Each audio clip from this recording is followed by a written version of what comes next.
Recently, Russia has retreated from the previously occupied Ukrainian Snake Island, saying that it made so in a gesture of goodwill. Russian forces have withdrawn from Ukraine's Snake Island. The Russian Defense Ministry is calling the decision to leave the strategically important island a gesture of goodwill. For those of you who doesn't know, it's an island in the Black Sea, just 50 kilometers from the Ukrainian coast. It's not a big island, you can barely see it under the belly, but it's kinda important. It doesn't really matter in itself, but if you put there 100 Russians with rockets and air defense, they will starve 10 million people to death by blocking the passage of cargo ships with Ukrainian grain. The territory sits in a strategic position for both countries. Russia seized it and appeared to fortify the island, to use it as a base in the Black Sea, threatening targets on Ukraine's shores and watching the ports of Odessa, blocking grain exports. Russians have occupied the island on the second day of the full-scale invasion. And this is how the main Russian fascist philosopher, whose ideas Vladimir Putin actively implements, commented it. We took Snake Island. Snake Island in the Black Sea plays a key role in sacred geography. According to Vasily Lovinescu, Geticus, there was an ancient sanctuary of Apollo. The one who controls Snake Island controls the course of world history. It seems that Russians decided to stop controlling the course of world history in a gesture of goodwill. But while we laugh at those funny Russian fascists, Alexander Dugin was not exactly wrong, but for other reasons. You see, the war that Russia is waging on Ukraine is not just about adding some lands to the mighty Russian Empire. Vladimir Putin's goals go slightly further. He wants to destroy the world. Well, at least the liberal democratic order in the West that you are enjoying so much, so it doesn't stay in the Russians' way when it invades sovereign countries and commits genocides. That's what we fucking need, to have 30,000 guns on here. That's true. That's what we need. And there are different ways to do it, but this time Russia has gone quite far. It has blocked the Ukrainian ports so Ukraine couldn't export most of its grain, so The point is, Ukraine is one of the world's largest exporters of wheat, corn, and top exporter of sunflower oil. UN Secretary General Antonio Guterres said that tens of millions of people worldwide will edge into food insecurity, followed by malnutrition, mass hunger, and famine.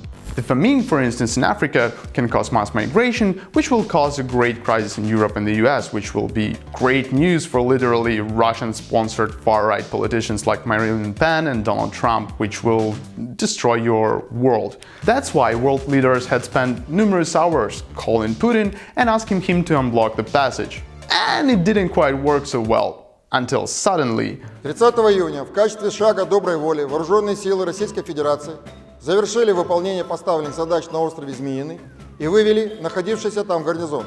Тем самым мировому сообществу продемонстрировано, что Российская Федерация не препятствует усилиям ООН для организации гуманитарного коридора по вывозу сельскохозяйственной продукции с территории Украины. You can only imagine how hard it was to make such an unpopular decision after you've been telling your people that you have the second strongest army in the world, as even ordinary Russians and propagandists are furious about this gesture of goodwill. Why the Ministry of Defense says this is a goodwill gesture? It is obvious that those motherfuckers were given high marses and they shoot there. Understood. It was a shame. Got your asses kicked by Ukraine, so say so, and not a goodwill gesture. What's next? We will give up Crimea and Donbas as a goodwill gesture, and then Kuban. So what made Putin do so? Well, several things. Here you can see Russian paratroopers making a gesture of goodwill by being attacked by Ukrainian drone. Here's the Russian Black Sea flagship is making a gesture of goodwill, well, by sinking.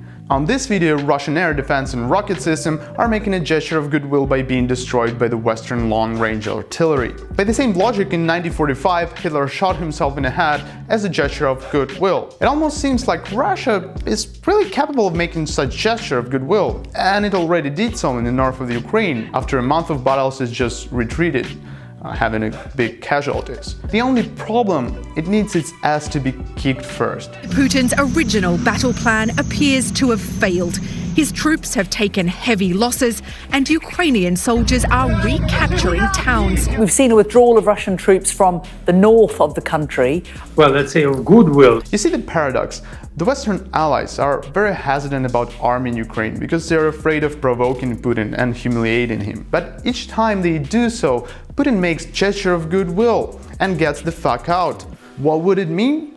No idea. I think it's hard to find such a brilliant mind that could connect the dots and give us the final answer, how to stop the war and make Russia lose.